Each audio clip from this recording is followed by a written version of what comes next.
교수님, 근데 아, 하세요. 아닙니다. 하세요. 질문 하나, 아, 하라니까. 제가 제가 평소에 녹화는 지금 좀 드는 시작하고 생각, 있어요. 근데, 하세요. 예, 제가 평소에 드는 생각이 음, 뭔가 삶을 살아감에 있어서 자기 목표를 설정하고 그 음, 목표에 맞게 이제 계속, 계속 이제 쫓아가는데 음. 그 쫓아가는 과정에서 뭔가 여유를 가지고 뭔가 그러면서 이제 쫓아가야 되는지 아니면 정말 몰두해서 이거 아니면 안 돼. 라는 식의 마인드를 갖고 살아가야 되는 건지 음. 좀 고민이 좀 있는데 교수님 생각을 좀 여쭤보고 싶어요. 그러면 최근에 제가 유튜브 동영상 하나를 링크를 걸고 요약을 해놓은 게 있는데, 그걸 한번 보시면 좀 도움이 될란가? 어떤 아, 서강대 철학과의 은퇴하신 교수님이신 것 같은데, 장자에 네, 대해서 뭐 책을 하나 쓰셨고, 그래서 그걸 네, 인터뷰하고 있는 그런 동영상이 하나 있었는데. 아, 근데 아, 네, 지금 강병희 씨가 이야기했던 그 답 있잖아요. 네, 답에 대해서 특히 최근에 제가 지금 생각을 많이 하고 있는데, 네, 그 반드시 여유가 있어야 되는 것 같아요, 저는. 그러니까 그 내가 사실은 우리가 네, 이 목표라는 게 이제 그분 이야기를 내가 왜 이야기를 했냐면, 사람들은 지금 어떻게 살고 있냐면 그 내가 살고 싶은 삶을 살고 있는 게 아니고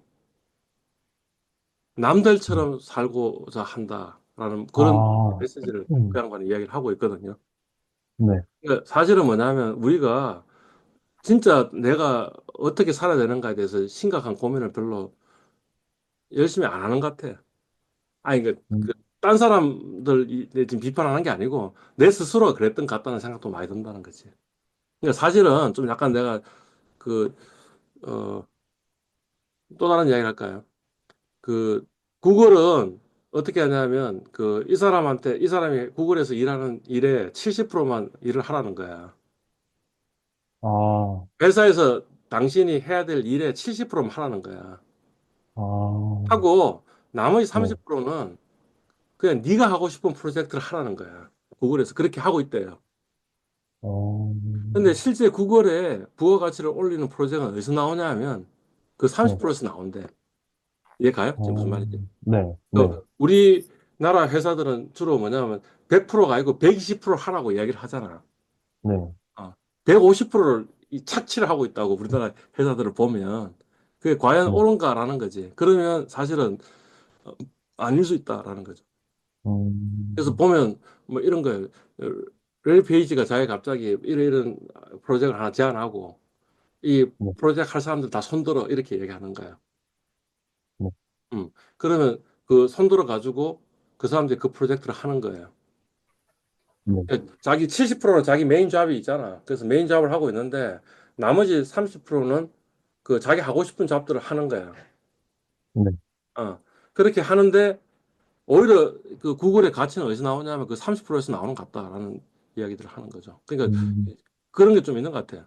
그러니까 뭔가 그냥 나의 삶의 100%를 지금 내 지금 하고 있는 일에다 매진을 하고 있다면 그 사람은 잘못된 삶을 살 가능성이 높아요. 저는 그렇게 생각해요. 음, 오히려 음, 30% 정도 여유를 가지고 그냥 내 하고 싶은 일들 하는 것도 좋지 않을까라는 생각도 들고 그다음에 30% 여유를 가지고 내가 지금 잘 살고 있나 하는 고민도 좀 해봐야 될 것 같아. 그래서 제가 어제 주장하는 게 이거잖아요. 매일매일 공부해야 된다고. 네, 맞습니다. 근데 매일매일 놀아야 된다고. 네, 맞- 맞습니다. 매일매일 멍 때리는 시간도 있어야 된다는 거지. 멍 음, 때리면서 뭔가 이것저것 생각을 해보면서 하는 것도 좀 필요한 것 같다는 생각이 드는 거죠. 음, 감사합니다. 어쩌면 강병희 씨가 지금 본인이 생각하는 그 삶은 본인의 삶이 아닐지도 몰라. 남들이 그럴듯하다고 얘기하는 삶을 그냥 따라가고 있는 걸지도 몰라. 라는 생각을 좀 네, 맞습니다. 해볼 필요가 있는 것 같아요. 그러니까 네, 사실은 내가 누구인지도 몰라. 나는 사실은 이런 삶을 살아야 되는 사람이 아니고 다르게 살아야지 더 행복한 사람인데 지금 이런 삶, 남들이 이런 삶을 살아라고 하니까 그냥 내 그 삶을 억지로 지금 하고 있는 건지도 몰라요. 라는 거지. 네. 아니, 중요한 포인트야, 사실은. 강병희 씨가 지금 제기했던 그 이슈가 중요하다고 생각하는 거야, 나는. 응, 네. 응, 질문 정리해서 올리겠습니다. 응. 뭐 또 다른 이야기 없어요. 응. 우리 앞 세션에서 채권 드레싱 다 끝났어. 그래서 이제 중간고사를 칠 수 있는 조건이 마련됐어. 그래서 앞 세션에서 중간고사를 대략 이 정도에 보겠다라는 이야기가 했어. 그래서 아마 앞 세션에 있는 어느 친구가 밴드에다가 중간고사는 이때쯤 할 거야라는 이야기도 아마 할 거야. 혹시 그 네. 친구가 밴드에다가 그걸 안 올리면 그러면 왜 밴드에 그걸 안 올리냐고 여러분들이 이야기를 해줘야 돼. 네. 음.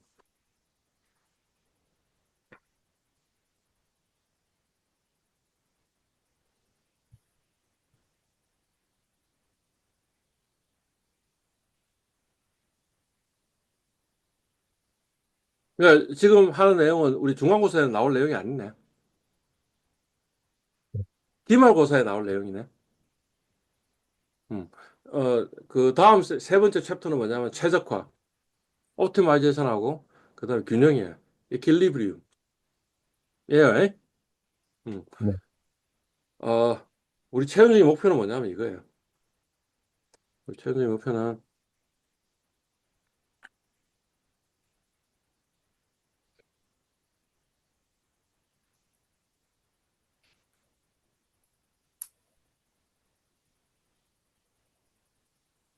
이런 양반이 있는데, 이 양반. 음. 이 양반이 저 해리 말코이츠라는 양반이고요. 어, 1990년에 노벨상 받았어요. 노벨 경제학상 받았어요. 근데 노벨상의 내용이 뭐냐면 자기 박사학위 논문의 내용을 이제 이제 있는데 그 내용 가지고 노벨 경제학상을 받았어. 그리고 이번 학기 이제 기말에 우리 목표는 뭐냐면 이 사람이 했던 그 박사학위 논문에서 했던 것들 있잖아요. 그거를 우리가 엑셀로 구현하는 게 우리의 목표예요.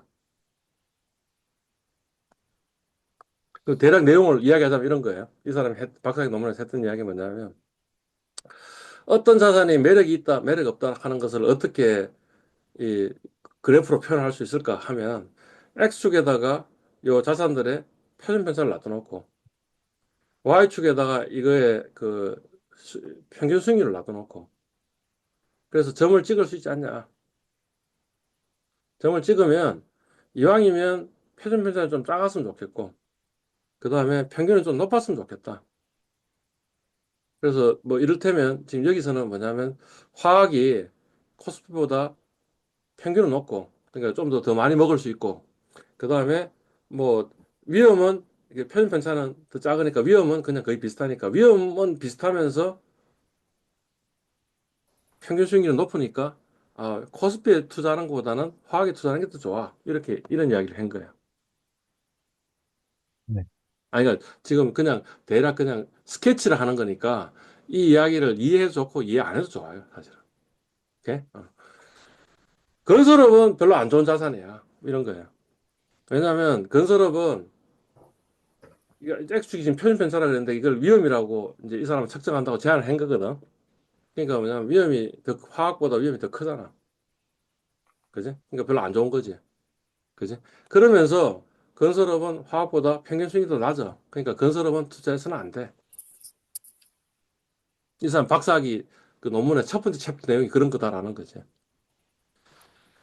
화학하고 그 첨가금속하고는 비교 못 해. 왜 비교 못 하냐면, 어, 어느 놈이 더 위험이 더 커. 어느 놈이 위험이 더 적어. 화학이 위험이 더 적으니까 위험 면에서는 화학이 첨가금속보다 더 좋아. 네. 그지? 근데 그렇지만 또 이 평균 수익 면에서 본다면 어떻게 돼? 첨가금속이 더 좋아. 네. 다시 뭐예요? 위험 측면에서는 화학이 더 좋아. 맞잖아. 그지? 네. 근데 평균 수익 측면에서 보면 첨가금속이 더 좋아. 그러니까 이 두 개는 어느 놈이 더 좋은지 잘 모르겠어. 이런 거지. 그런 이야기를 하자 보면 남는 거는 뭐냐 하면 코스피는 안 좋아. 화학보다.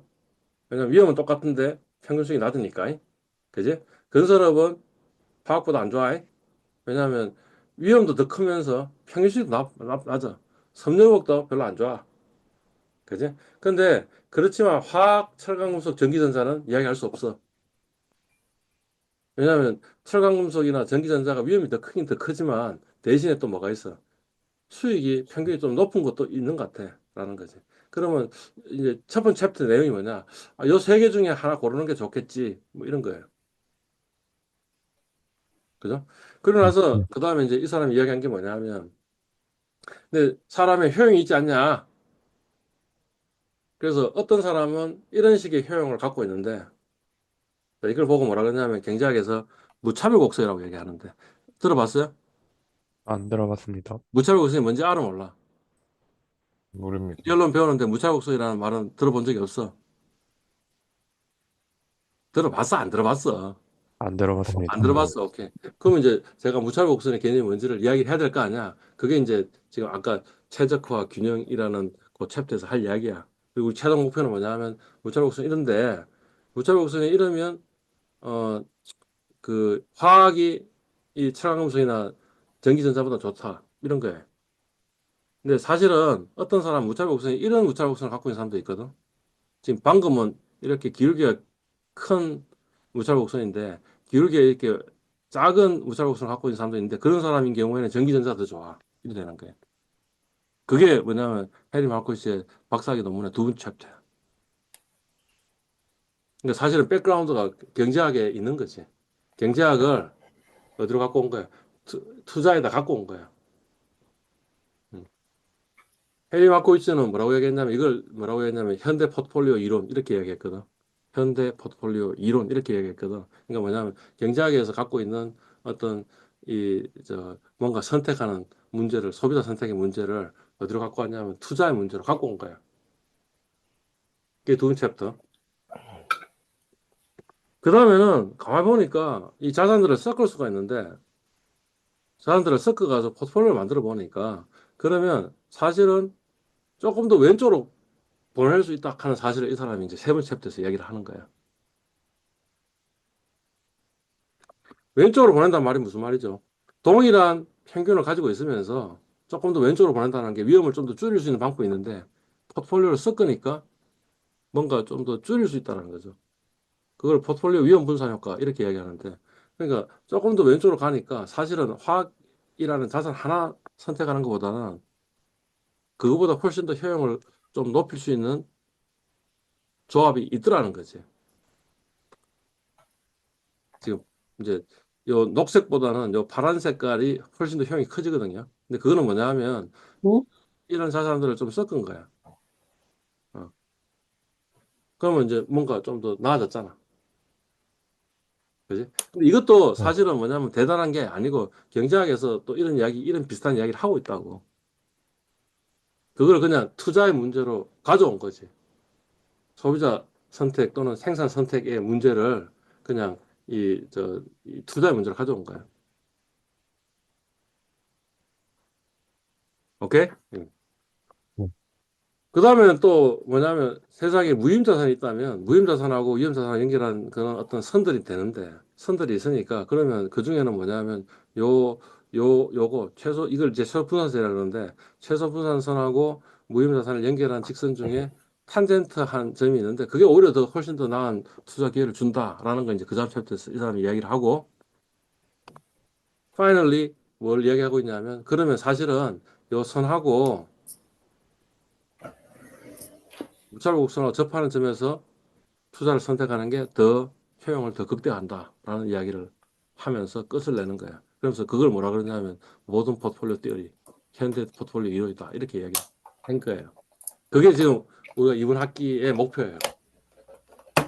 우리 학기 이번 학기의 목표는 뭐냐면 여러분들이 이런 그림을 그릴 줄 알고 그 다음에는 그 중에 효용을 극대화하는 어떤 점을 하나 선택할 수 있고 그 다음에는 포트폴리오 구성에서 이 위험이 가장 적은 어떤 선을 하나 끌 줄 알고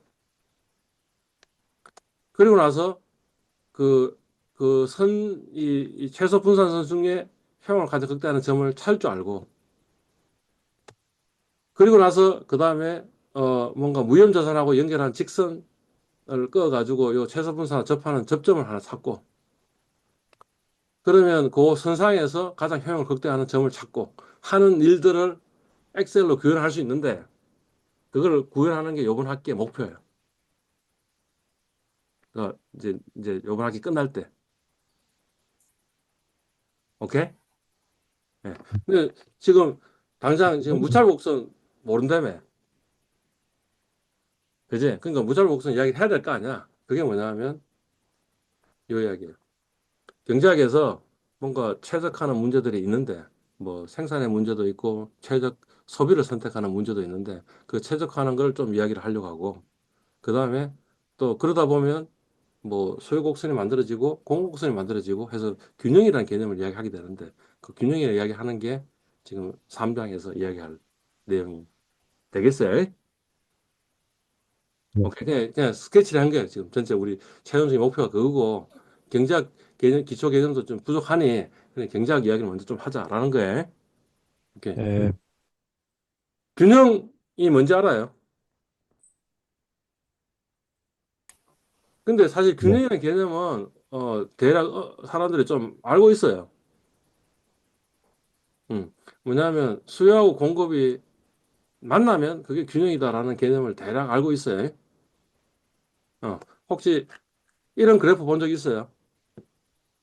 네, 음, X축은 양이야, Q야. Y축은 뭐야? P야, 가격입니다. 가격이야. 그지? 그러면 공급곡선은 우상향해. 공급곡선이 우상향한다는 말은 무슨 말이에요? 가격이 높을 때는 이만큼 생산하는데 가격이 더 높아지면 뭐예요? 더 많이 공급한다는 거잖아. 그지? 네. 가격이 낮으면 덜 공급한다. 그래서 이 공급곡선은 우상향한다라는 이야기를 뭐 대략 들어본 적이 있는 것 같잖아. 그지? 반대로 수요는 우양하는 것 같아. 이런 거지. 그지? 왜 우양하냐면 가격이 높으면 뭐예요? 덜 수요하는 거지. 덜 사겠다는 거지. 그지? 가격이 낮으면 더 많이 사겠다. 그래서 이 저 수요 곡선을 우양하는 거예요. 그지? 어떤 경우에는 가격이 높은 상태야. 그래서 뭐예요? 공급은 더 많이 되고 수요는 덜 돼. 그래서 그런 상태를 보고 우리 뭐라 그래? 초과 공급 상태라고 이야기한다. 뭐 들어본 적 있는 것 같아. 오케이? 예. 네. 이거는 균형이 아니야. 이런 거지. 왜냐하면 이 가격 하에서 PB 하에서는 뭐 어떤 거야? 공급은 더 많이 하려고 하는데 수요는 그거보다 더 적어. 그래서 소화검 상태야. 그러면 사람들이 공급자들이 무슨 짓을 하는 거야? 내 물건이 안 팔리잖아. 안 팔리니까 어떻게 해? 가격을 맞춤. 낮추겠지라는 거지. 그래서 이렇게 밑으로 떨어진다라는 거지. 그지? 이 PA 상태도 균형 상태는 아닌 것 같아. 이런 거지. 왜냐하면 가격이 너무 싸가지고 공급은 요거밖에 안 되는데 수요가 돼서 초과 수요 상태야. 그러면 뭐 어떤 일이 벌어진 거야? 어떤 사람은 이 물건을 사고 싶은데 못 산 사람이 있는 거야. 그지? 그러면 어떤 일이 벌어져요? 내가 조금 더 비싼 가격 주고도 이 물건을 사겠다고 하는 거지. 그래서 가격이 어떻게 돼요? 위로 올라가는 거죠. 그럼 어디가 균형이냐 하면 공급하고 수요가 일치하는 점이 균형 아니겠냐? 이런 거죠. 그죠? 자, 이 점에서는 뭐예요? 초과 공급 상태도 아니고 초과 수요 상태도 아니니 정확하게 균형의 상태이지 않겠냐. 가격이 더 올라가지도 않고 더 떨어지도 않는 이 점에서 가격이 결정돼야지 되지 않겠냐. 이런 거죠. 이게 우리 뭐 고등학교 때 경제학을 배운 사람이든 아니면 지금 경제원론을 배우고 있는 사람이든 이런 이야기를 대략 들어본 적이 있는 것 같아. 네. 처음 네, 들어오는 이야기는 아니지. 네, 이제 이걸 균형 가격이라 그러고 요걸 균형 수량이라 그래요. 네. 그지? 어. 네. 어, 이런 이야기는 들어봤어요. 수요와 공급이 유도되어진다. 이런 말 들어본 적 있는 것 같아요. 처음 들어봐요. 아, 이게 그냥 이렇게 나온 게 아니고 사실은 이 근저에 썸띵이 있어가지고 그 썸띵에 의해서 유도되어져서 수요와 공급이 유도되어져. 근데 유도되어진다 하는 것을 혹시 경제학에서 배운 적이 있어요? 잘 모르겠습니다. 몰라요. 그거를 네, 우리 오늘 우리 이 챕터에서 이야기할 건 안 하는 거예요. 어디에서 유도되어지는지를 한번 볼 거다라는 거예요. 네. 오케이? 네. 자, 그게 지금 이제 우리가 하려고 하는 그 유도되어지는 게 어디서 유도되냐면 최적화라는 과정을 통해서 유도되어진다라는 이야기를 하고요.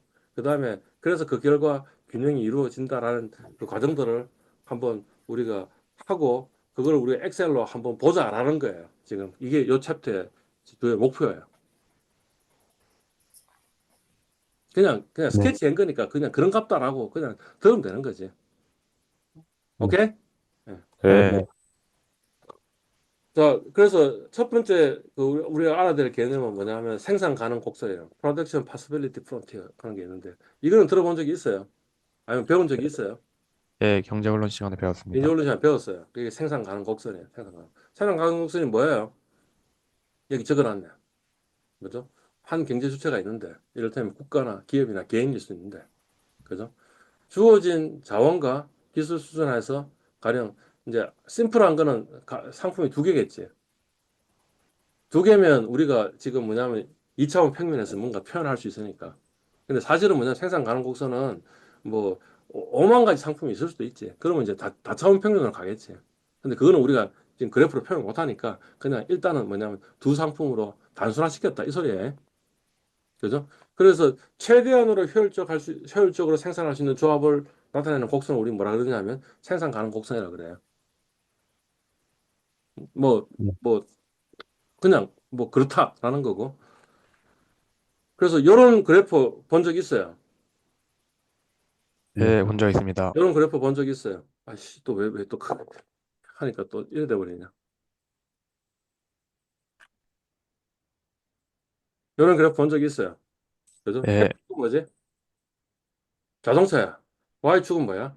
컴퓨터야. 그지? 그러면 생산 가능 곡선은 이런 식으로 바깥쪽으로 볼록하다. 뭐 이런 거 어디서 본 적 있는 것 같아. 그지? 그리고 뭐 이런 이야기도 했죠. 뭐 어떤 거냐면 D 같은 점도 가능해. 예, 근데 이 D점은 뭐 어떤 거야? 주어진 자원과 기술을 최대한으로 활용하지 못한 생산. 그러니까 비효율적인 생산. 오케이? 네. 네. 0,0도 가능해요. 네. 0,0은 뭐 어떤 거야? 그냥 하나도 생산 안 한 거지. 너무너무 게으른 사람인 거지. 게으른 국가인 거지. 그지? C는 가능해요. 이건 C는 불가능해요. 주어진 자원과 기술로 최대한 생산해도 최대한 생산한 거는 어느 선상에 있다고? 요 곡선상에 있다고. 그지? 이거는 불가능한 생산. 요거는 가능한 생산이지만 약간 게으른 생산. 그죠? 그러면 그 가장 최대한으로 생산한 거는 뭐 어떤 점들이에요? F, A, B, E. 그래서 F, A, B를 연결한 선을 보고 우리는 뭐라 그런다고? 생산 가능 곡선이라고 얘기한다고. 네. 그죠? 예. 지금 복습하고 있는 겁니다. 그죠? 경제원론. 네. 오케이? 예. 예, 네. 예, 생산 가능 곡선이 바깥으로 볼록한 이유는 뭐죠? 혹시 뭐 한계 생산 체감의 법칙. 한계 생산 음. 제한 법칙. 구체적으로 이야기하면 여기서는 이 그림에서는 뭐라고 그러냐면 한계 변환율, 한계 변환율, 한계 변환이라는 용어는 들어봤어요? 배웠어요? 안 배웠어요? 모르겠습니다. 몰라요. 그냥 요거의 기울기를 보고 요 지금 요 한계 생산 가능 곡선 있죠? 생산 곡선의 기울기 있죠? 그 기울기를 보고 뭐라 그러냐면 한계 변환율, MRT라 그래요. Marginal Rate of Transformation 이렇게 이야기해요. 그러니까 왜 이게 지금 바깥쪽으로 볼록하냐면 한계 변환율이 점점 어떻게 돼요? 지금 기울기가 어떻게 되고 있어요? 점점점 높아지고 있습니다. 급격해지잖아. 바꿔야지. 그러니까 한계 네. 변환율이 최정하고 있는 거지. 네. 어. 한계 변환율이 왜 최정하냐? 그러면 지금 아까 지금 그 이 세 사람 중에 어느 누군가가 이야기했던 한계 생산이 체감하고 있는 거지. 한계 네. 생산 체감이라는 게 뭐 어떤 거냐면 내가 주어진 시간 동안에 한 시간을 지금 이게 투여를 한 거야. 그럼 자동차를 몇 대 생산한 거야? 처음에는. 뭐 500대 생산했는데 그런데 그 다음에 추가로 또 한 시간 더 추가하니까 그러면 그거보다 덜 생산한다 이런 거잖아. 그게 한계 생산 체감이잖아. 맞지? 네. 사실은 네. 한계 생산 체감에 의해 가지고 아마 한계 변환율이 최정하고 있을 거야. 에? 자, 무슨 말이냐면 이런 겁니다. 뭐 어떤 거냐면 어느 나라에 사람들을 전부 다 어디다 집어넣은 거야? 컴퓨터 컴퓨터. 생산하라고 다 집어넣은 거야. 음, 그지? 그러면 컴퓨터를 몇 대 생산할 수 있는 거야? 3천 대 3,000대. 생산할 수 있다. 이런 거잖아. 그지? 근데 한 사람을 빼내가지고 그 사람을 자동차 생산하는데 집어넣은 거야, 지금. 우리 음, 인구가 5천만 명이 있는데 5천만 명 중에 한 명을 자동차에다 지금 집어넣은 거야. 그러면 어떤 사람을 빼냈겠어? 뭔가 그 컴퓨터 생산하는 데는 좀 능력이 좀 부족하지만 자동차 생산하는 데는 굉장히 능력이 뛰어난 사람을 저 자동차 생산하는데 집어넣었겠지. 네. 그랬을 거 아니야. 그러니까 그 말은 뭐냐 하면 지금 요 기울기가 완만해진다는 말이 무슨 말이냐 하면 컴퓨터는 좀 덜 희생했는데 자동차는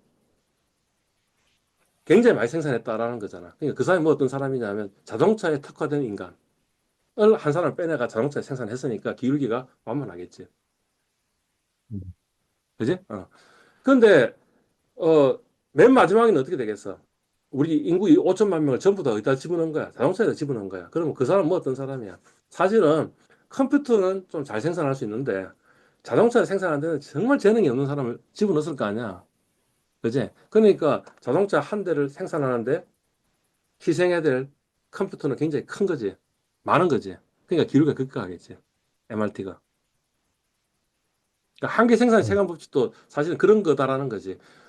우리가 어떤 뭐 바나나 하나 생산한다면 바나나를 가장 생산할 수 있는 좋은 땅에다가 맨 처음에는 투자를 했을 건데. 그러니까 그 바나나 개수가 굉장히 많았는데 그 다음번에는 뭐야? 바나나 생산하기에 부족한 땅을 하나씩 하나씩 집어넣으니까 점점점 한계 생산이 줄어들 거 아니야.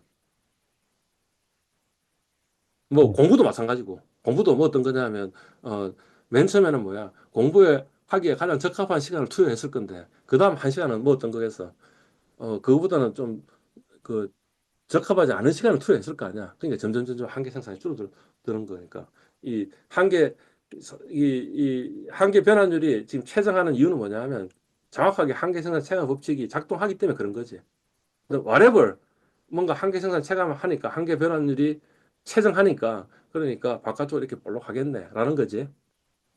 음, 맞나요? 뭐 대략 그렇게 우리가 알고 있으면 돼. 네, 그래서 네, 생산 가능 곡선은 바깥쪽으로 볼록해. 이렇게 알고 있으면 되는 거지. 됐어요? 네. 음. 네, 직선적인 생산 가능 곡선도 가능할까? 네, 가능하다는 거지. 제 주장은. 뭐냐면 뭔가 한계 변환율이 그냥 일정하면 변화하지 않으면 그러면 그럴 거 아니야. 그래서 보통 흔히 드는 대표적인 예가 뭐냐면 니켈하고 다임이야. 니켈이 뭐냐면 그 미국의 5센트 지폐를 5센트 동전을 니켈이라 그러고요. 그다음 다임을 그 10센트 동전을 다임이라 그런다고. 그러면 우리가 지금 우리나라에 이 돈이 뭐 100달러가 있다라고 치면 100달러를 전부 다 니켈에다가 그 생산할 수도 있잖아. 그러면 100달러에 5센트니까 그러면 100달러 나누기 5센트만큼 최대한 생산하겠지. 이쪽이 이래 되겠지. 그죠? 네. 그 다음에, 뭐냐, 100달러를 전부 다 다임으로 생산하면 100달러 나누기 10센트만큼이 이 점이 될 거 아니야. 그지? 그리고 그거 변환하는 비율은 어떻게 되겠어요? 그냥 일정하겠지. 그러니까 이렇게 직선이 될 수도 있긴 해요. 이해갔죠? 지금 무슨 말인지. 그지? 네. 그렇지만 대략 생산 가능 곡선은 대부분의 경우는 뭐예요? MRT가 최정하니까 이런 식으로 바깥쪽으로 볼록 갈 거야. 라고 이야기하는 거지. 자, 그게 제가 알고 있는 생산 가능성을 알고 있는 지식 전부 다예요, 사실은. 지금 방금 이야기했던 게. 그 정도만 기억하고 있으면 된다고, 머릿속에. 오케이? 하여튼 네. 생산 가능성은 뭐예요? 두 재화가 있고, 두 재화가 있으면 두 재화가 바깥으로 올라가는 게 보통 일반적이야. 이 정도만 기억하고 있으면 되는 거지. 그러면 최대로 생산할 수 있는 점들이 뭐냐면 생산 가능 곡선이다. 이 정도.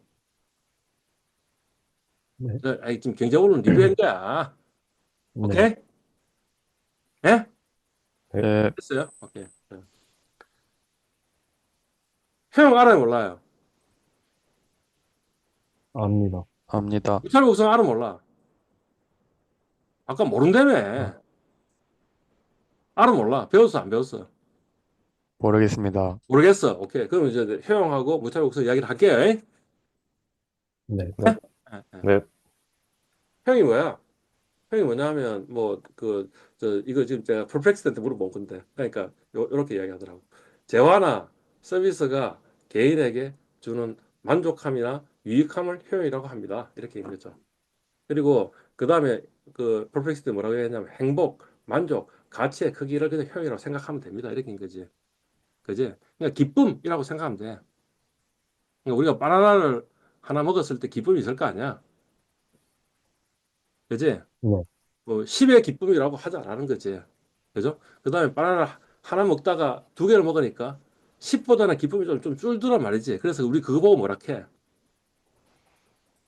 하나 먹을 때마다 한계용 그 체감의 이 법칙. 증가하는 기쁨의 크기가 좀 주는 걸 보고 한계용 체감의 법칙이라고 얘기하니까 그러니까 사실은 어떻게 하는 게 가장 좋다고 제가 수업 시간에 좀 얘기했잖아. 하루에 술을 한 시간 동안 마시고 그죠? 노는 것도 한 시간씩 노는 게 좋지. 하루 종일 노는 거 별로 좋은 거 아니다. 24시간 동안 PC 게임 하는 거는 정말 자기 파괴적인 행동이다. 그러니까 PC 게임도 어떻게 하나? PC 게임도 그냥 하루에 한 시간만 딱 해라는 거지. 그래서 기쁘다라는 거지. 네, 기쁨을 최대화시킬 수 있다. 뭐 이런 거였잖아. 네. 그죠? 예. 뭐 이런 거였어요. 오케이. 자, 무차별 곡선은 처음 들어본다며. 그지? 무차별 곡선은 뭐냐면 소비자에게 동일한 효용을 주는 여러 재화의 조합을 연결한 곡선을 무차별 곡선이라고 해요. 그러니까 왜 무차별, 인디프런스 커브라고 얘기했냐면 인디프런트하다는 거지. 그러니까 이런 거지. 뭐냐면 사과 한 개 먹거나 사과 한 개 먹고 바나나 한 개 먹는 거나 사과 두 개 먹고 바나나 안 먹는 거나 만약 기쁨이 동일하다면 그 두 소비 조합은 뭐예요? 무차별적이다. 그래서 무차별적인 소비 조합들을 전부 다 연결하면 그게 뭐라고? 무차별 곡선이다. 이렇게 얘기하는 거예요.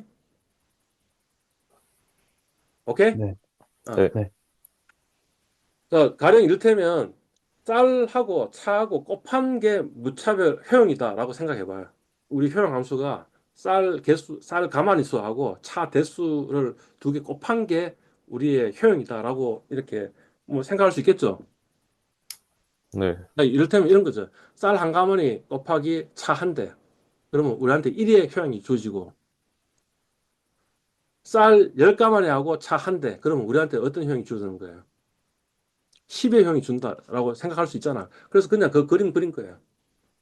그러니까 뭐냐면 지금 이거는 만약 이제 소비 그 재화가 두 개 있잖아요. 쌀하고 차 두 개 있잖아. 그죠? 두 개 있으니까 그 두 개의 어떤 점들 해서 이렇게 효용이 나올 거니까 효용이 어떻게 3차의 원으로 지금 표현되겠지. 네, 되겠죠, 그죠? 예. 그리고 네, 네, 그, 쌀이 많아지고 차가 많아질수록 효용이 더 커지니까 지금 이 Y축 이 효용인데 효용이 지금 높은 수로 이런 식으로 효용 함수가 있는 거지. 보통 우리 효용 함수 표현할 때는 그냥 2차원을 표현해 가지고 쌀하고 그 효용만 가지고 그림을 그릴 수도 있고 그러면 단면도 지금 그린 거지. 요 3차원을 단면을 딱 그린 거지. 이렇게 딱 잘라 가지고. 네, 예? 예. 그리고 이게 보통 보면 이런 식으로 돼 있으니까 그게 뭐냐면 이 저 뭡니까 이 저 한계형이 체감한다는 거죠. 이게 지금 효용 함수를 만약 그냥 단면을 딱 그리니까 단면이 아니, 내가 그림 하나 그려줄게요. 여기 쌀이 있고 여기 효용이 있는데 그림이 만약 이렇게 그려졌다 쳐봐. 그럼 뭐예요? 지금 요게 한계형이잖아요. 기울기가. 네, 그러니까 기울기가 저는 체감하잖아. 그러니까 한계형 체감 뭐 법칙이 작용한다면 이런 식의 효용 함수를 가지고 있겠지. 네, 그죠? 예. 오케이. 자, 무자력수는 뭐냐 하면 뭐 어떤 거냐면 등고선이에요. 이게 지금 산 봉우리라고 생각해 봐. 그럼 같은 높이를 가지고 있는 저 높이들을 모아가지고 이렇게 그 우리 등고선을 그려가지고 지도를 표시할 수 있잖아. 그지? 그 등고선이 정확하게 뭐냐 하면 무차별 곡선이다라는 거예요. 그러니까 아까 뭐라 그랬어? 동일한 효용을 주는 소비조합의 집합들을 뭐라고? 무차별 곡선이라고 얘기했으니까. 요런 그래프인 거죠. 지금 이게 뭐냐면 여기 이렇게 잘란 거잖아, 지금. 그러니까 밑으로 투영한 거잖아. 네. 지금 요 부분 있잖아요, 요 부분. 요게 20이라는 무차별 효용을 갖고 있는 점들인데 그 점들을 밑으로 지금 투영한 게 요 그림이에요. 요 그림. 요게 20, 요게 40, 여기 60. 네. 됐나요? 예, 무차별수 뭔지 알겠어요, 이제? 네. 예, 예, 오케이, 좋아요. 모양이 어떻게 생겼어? X축이 쌀이고 Y축이 차인데 모양이 어떻게 생겼냐고, 지금 모양이. 원점에 대해서 볼록하잖아. 아까 네. 한계 생산 가능 곡선은 어떻게 생겼어요? 바깥쪽으로 볼록했잖아. 네. 근데 얘는 어때요, 지금 보니까? 안쪽으로 블록합니다. 안쪽으로 지금 볼록한 거죠. 얘 같죠? 네. 그래서 얘가 왜 안쪽으로 볼록할까 하는 이야기잖아. 네. 그지? 그 이유는 뭐냐면, 이때는 뭐 어떤 용어를 쓴다고? 한계 대체율이라는 말 한계. 쓴다고. 한계 대체율. 네. 한계 대체율이라는 말 쓰고, 영어로는 marginal rate of substitution인데, MRS가 지금 어떻게 되고 있는 거예요? MRS 가는 게 뭐냐면, 요 지금 무차별 곡선의 기울기를 한계 대체율이라고 이야기하는데, 한계 대체율이 점점 어떻게 되고 있어? 기울기가. 감사합니다. 감소하고 있지. 그러니까 뭐냐, 한계 대출 체감 법칙이 작동하기 때문에 그래. 왜 한계 대출 체감 법칙이 작동할까?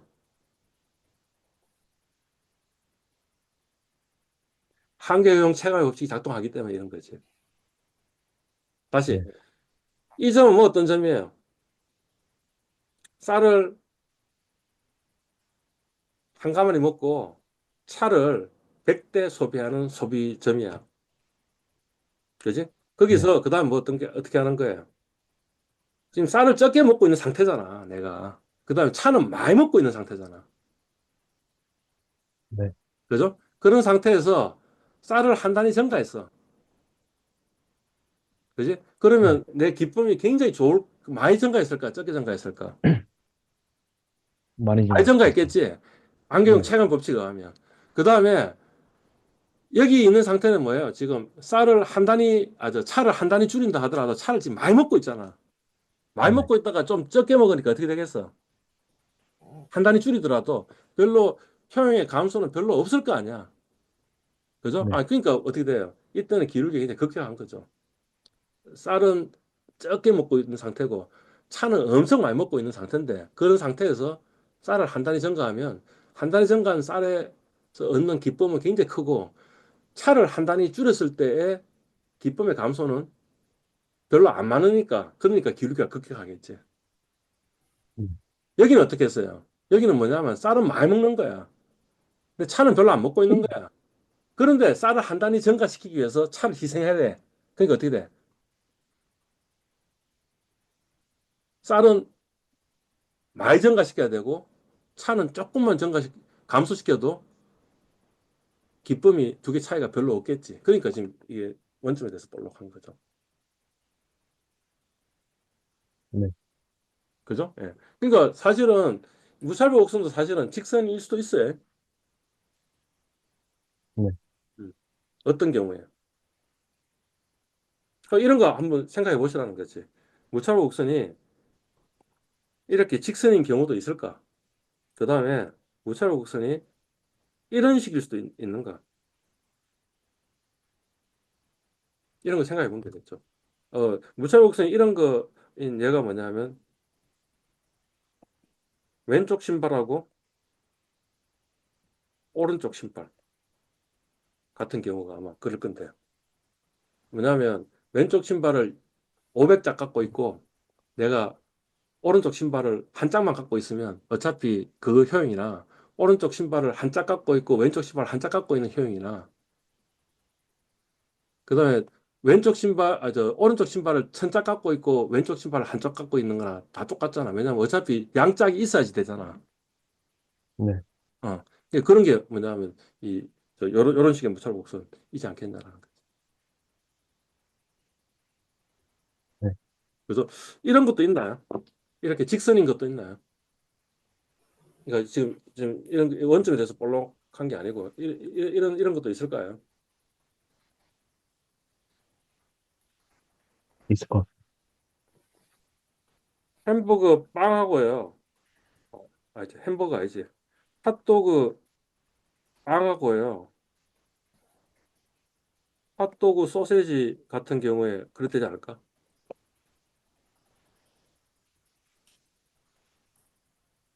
아니다. 이것도 지금 이거네. 이거. 핫도그 빵하고 핫도그 소세지도 지금 오른쪽 신발하고 왼쪽 신발 같은 케이스인데. 뭐가 있을까? 음,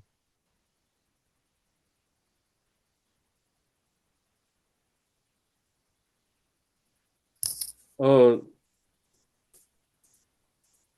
코크하고 펩시가 그럴까? 코크하고 펩시하고.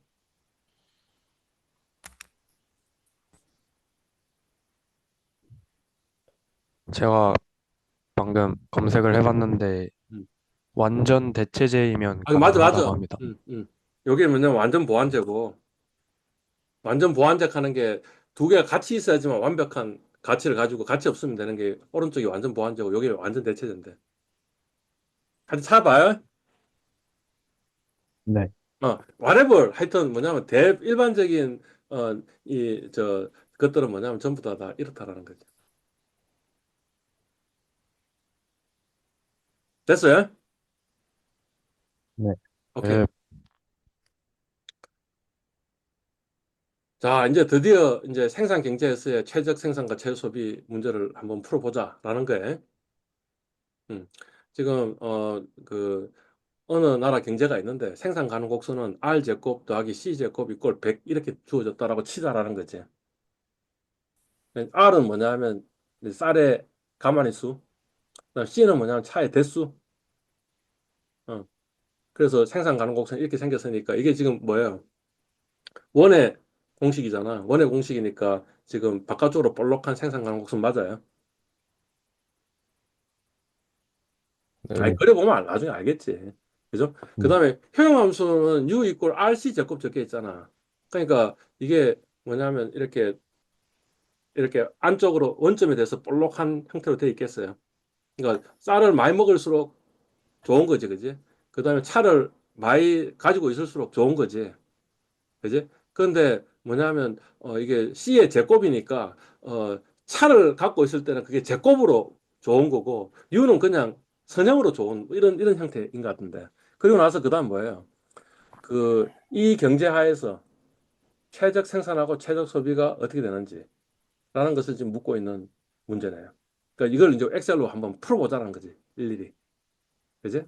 그리고 그걸 한번 그림 한번 그려보자 이런 겁니다. 그림 한번 그려보자는 거고, 그러면 이런 거네. 우리의 목적 함수는 뭐 어떻게 돼요? 여기는 사실은 체육 생산하고 체육 소비가 같아요.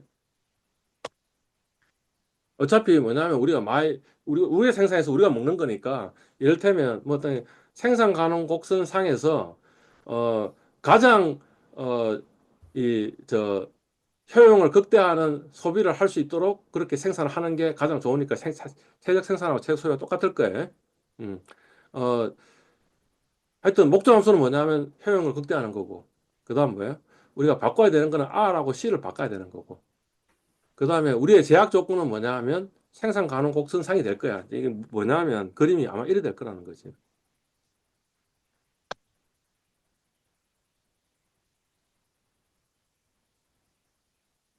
여기 생산 가능 곡선이잖아. 여기가 쌀이고 여기가 차고 생산 가능 곡선상에 있잖아. 그지? 우리가 여기서 생산할 수도 있고 여기서 생산할 수도 있고 여기서 생산할 수도 있는데, 그지? 가령 이를테면 무차로 곡선이 이렇게 생겼다고 생각해봐요. 그러면 이거보다는 좀 이 효용이 극대화되는 무차로 곡선이 있어요. 그게 네. 뭐예요? 뭐냐면 요거죠. 이 네. 생산 가능 곡선하고 무차로 곡선이 접하는 점에서 소비하고 이꼴 생산하는 게 이게 최저가 아니겠냐, 이게. 효용을 가장 극대화하는.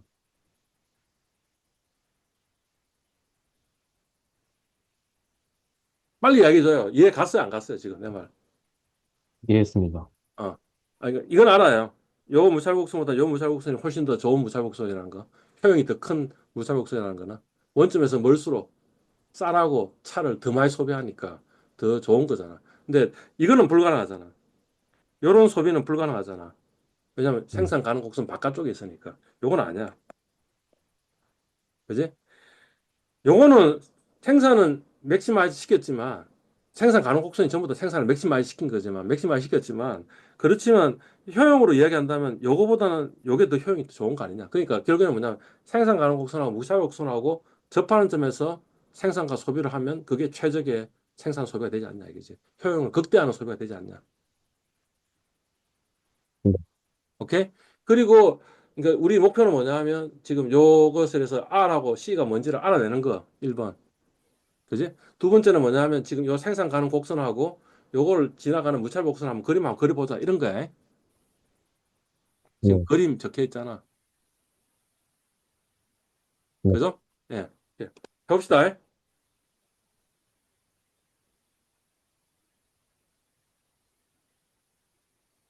다시.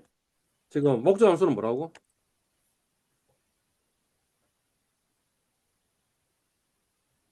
목적 함수는 뭐라고? 그냥, U equal RC 제곱이라고 그랬어요. 네, 그죠? 그 다음에 변수는 뭐라고? 변수는 R하고 C를 바꿔가지고 해보라는 거였지. 그 다음에 제약 네, 조건은 뭐였어요? 아마 짐작컨대 생산 가능 곡선 상에서 이야기했으니까 생산 가능 곡선은 뭐였어? C 이퀄 스퀘어 루트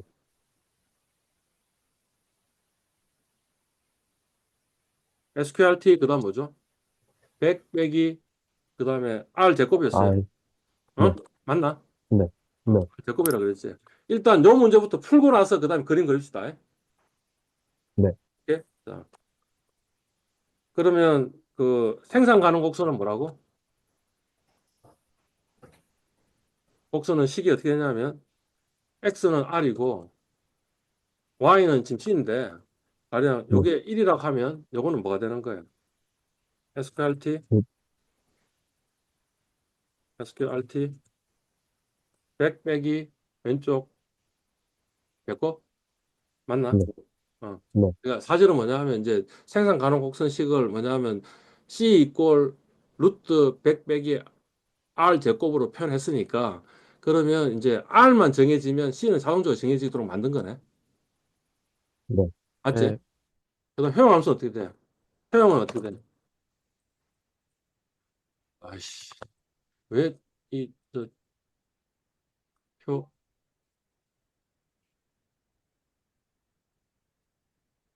효, 효용 효용은 어떻게 구한다고? 요 R하고 곱하기 그다음 뭐지? 요거에 네, 네, 스퀘어했나? 네, 어. 됐죠? 네. 데이터, 그 다음 뭐지? 아이씨. 데이터, 그 다음 뭐지? 해찾기. 목적 함수는 뭐지? 목적 네, 함수는 효용 극대화이고, 그 다음에 최대값이고, 네, 맞죠? 그 다음에 네, 변수 셀의 변경은 요 좀 쌀을 바꿔가지고 하는 거 맞지? 네. 그지? 오케이. 해찾기. 참네. 그러니까 뭐냐면 쌀은 5.773503 가마 소비하고 생산하고 그다음에 차는 뭐냐면 8.164966대 하면 되는 거지. 맞아요? 예, 네. 네. 오케이. 어, 제가 코멘트를 하나 해줘야 되는 게 있어서. 목적 함수를 이렇게 바꿉시다. 네. 어. 그다음에 그러면 어떻게 하노? 요거는 그냥 그대로 두고 요게 지금 이렇게 바꿔야 되나? 네. 그지? 어. 데이터 해찾기. 아씨 또 왜 답이 나오냐? 이거 0이라고 해놓자. 데이터 되찾기. 오케이. 왜 이런 일이 벌어진지 아시겠어요? R이 12.8이 나오니까 C가 갑자기 이상한 값이 나오면서 지금 최저값을 못 찾았지. 왜 그럴 네. 것 같아? 접하는 지점이 봐봐. 없어서일까요? 100 빼기 R에 대곱을 하면 뭐야? 이해 안 갔어? 지금? 이게 지금 점점, 요 함수가 뭐냐면 루트 함수잖아요. 제곱근인데 네, 제곱근 안에 음수가 될 수 있어 없어요? 없습니다. 없습니다. 없지. 없는데 지금 뭐냐면 최저가를 하면서 갑자기 스텝을 탁 오른쪽으로 팍 갔는데 얘가 지금 아까 0에서 오른쪽 쫙 갔을 거 아니야. 가는데 굉장히 많이 간 거지. 굉장히 많이 가다 보니까 얘 범위가 어디로 가버린 거예요. C가 음이 되는 그러니까 저 루트 안에가 음이 되는 그런 영역으로 가니까 갑자기 에러가 난 거죠. 음, 그죠? 이 문제를 해결하려면 어떻게 하면 좋을까요? 하나씩 대입해보면서, 여기서 이제 이야기를 해야 된다고. 해적기에 여기 지금 이렇게 적혀 있잖아. 여기다가 제한 조건을 하나 더 집어넣자고. 뭘 집어넣냐 하면 추가해서 R은 뭐보다 작아야 되는 거야? 10보다 작아야 되는 거야. 음, 이해 가죠? 네. R이 10을 넘어가면 그 다음에 뭐야? 100 빼기 10의 11의 제곱은 음이 나오니까 그러니까 R이 10보다 작아야 될 거 아니야. 이런 조건을 하나 넣어주면 아마 답이 잘 나오지 않을까? 예. 그러니까 어느 스타팅 포인트에서 이야기해도 참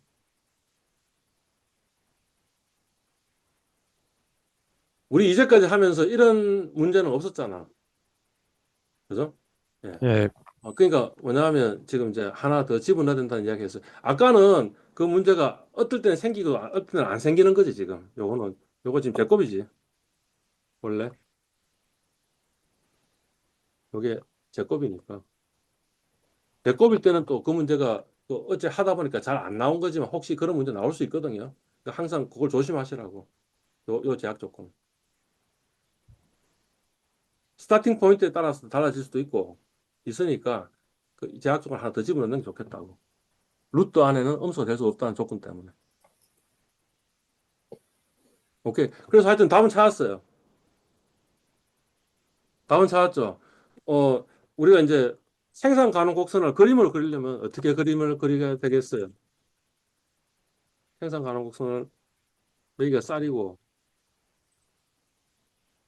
여기가 차라면 그 다음에 여기다 0, 1, 어디까지 있으면 되노?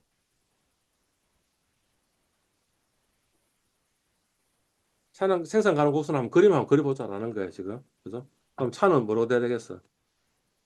SQRT? 아까 뭐였지? SQRT? 100 빼기 0에 제곱?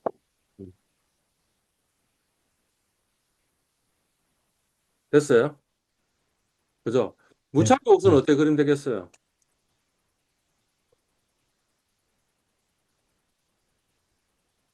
이게 또 마찬가지로 쌀이고 차인데 쌀이고 차는 뭐가 되면 되겠어요? 이 무차별 곡선이 지금 뭐지? 요거니까 그러면 차가 어떻게 되면 되나? 빨리 이야기해 줘봐. 어, 루트 R분의 U, 아니, 그러니까 지금 C에 대해서 풀어야 될 거 아니야. 그러니까 C는 네, 루트 R분의 U, R 나누기 U예요. U 나누기 R이, U 나누기 R이야. 네, 그럼 어떻게 돼? SQRT. 지금 이제 최저가된 U는 뭐죠? 그러니까 최저가된 384점, U에 지금 무차별 곡선을 그어야 되니까 네, U 나누기 R 하면 돼요. 네, 맞나? 맞지? 네. 네, 오케이. 2, 3.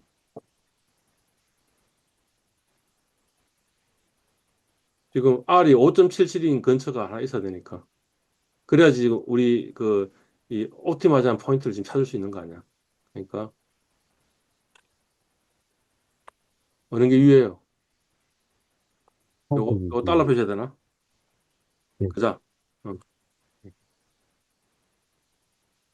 달러 표시하고 그 다음에 지금 5.7758이니까 요 점이 여기 요 포인트를 지금 하나 여기다가 지금 요걸 집어넣어야 되는 거 아니야. 5.7758이면 그렇지. 똑같은 값이 나오지. 그럼 여기도 마찬가지로 요 포인트를 하나 집어넣어야겠지. 이꼴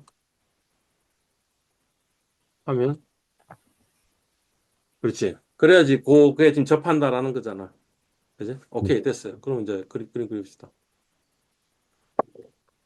어, 어디 있노? 삽입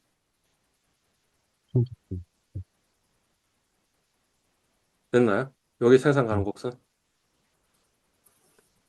그 다음 뭐죠? 데이터 선택, 추가, X축은 요거, Y축은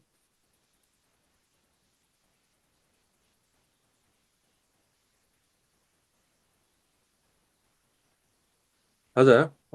어디서 지금 이게 접하냐 하면 접하는 거 하나 집어 넣읍시다. 데이터 선택, 추가, X는 요거고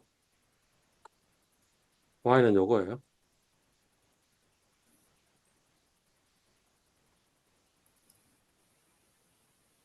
안 보이죠? 차트 종류 변경.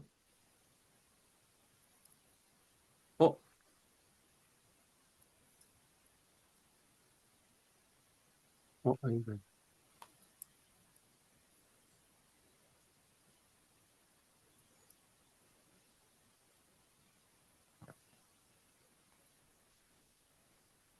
모르겠는데. 어, 잠시만. 디자인, 데이터 레이아웃, 없네. 지금 계열사항이 표시가 안 되는데. 계열사항을 이 차트 종류를 바꿔야 되는데. 아, 여기 있다. 계열사항에 이거를 뭐로 바꾸노?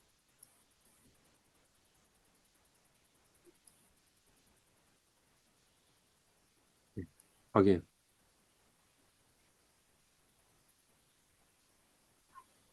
계열 서식. 크기가 있을 건데. 아, 표식을.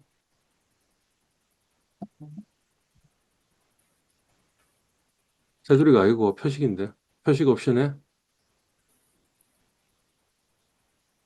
오케이. 자, 차트 이동. 자, 요게 접하는 점이고, 그지? 맞아요. 요게 생산 가능 곡선이고, 요게 무차로 곡선이고, 요게 접하는 점이고. 여기에서 지금 이 요걸 집어넣었던 이유는 접하는 점을 정확한 위치를 잡아가지고 하려고 지금 집어넣은 거죠. 오케이. 좋아요. 정리해 봅시다. 어떤 거예요? 지금 생산 가능 곡선 주어지고, 그 다음에 효용 함수 주어지고, 그러면 생산 가능 곡선과 무차로 곡선이 접하는 점을 찾아야 되는데, 접하는 점을 찾는 방법은 뭐예요? 효용을 극대화하는데, 변수는 사실 R이고,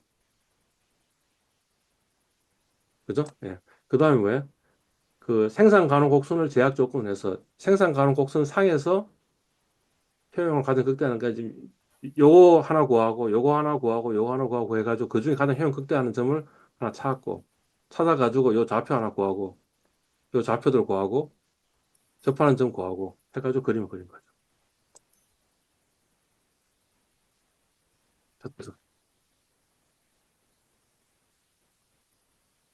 할 수 있겠어요? 네. 음. 우리가 앞으로 할 일을 좀 스케치를 드리면 이런 겁니다. 그 다음번에는 이제 교환 경제. 교환 경제 하에서 마찬가지로 하는 건데, 이거는 뭐냐면, 우리 지금 앞에 생긴 게 이런 거였죠. 이렇게 되는 거였잖아. 근데 이번에는 뭐냐면, 가령 이런 점에서 교환을 할 수 있으면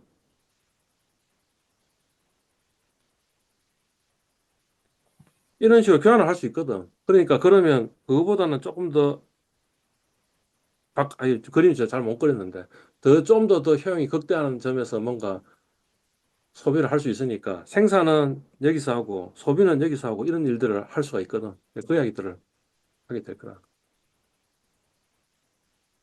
자, 그거는 이제 또 다음 시간에 한번 해보면 될 것 같고. 일단 우리의 목표는 뭐냐면 그냥 퓨어 그 프로덕션 이코노미 이걸 이제 순수 생산 경제라고 하는데 순수 생산 경제에서 생산하고 소비를 최적 생산과 최저 소비를 결정하는 문제를 엑셀로 우리가 풀 수 있느냐.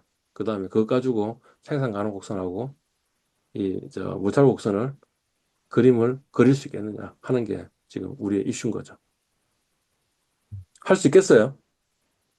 네. 음. 여전히 스틸 잘 이해가 안 될 수도 있는데 이해를 못 하더라도 따라해가지고 이 일은 이 작업은 할 수 있어요. 네. 그대로 따라하면 되잖아.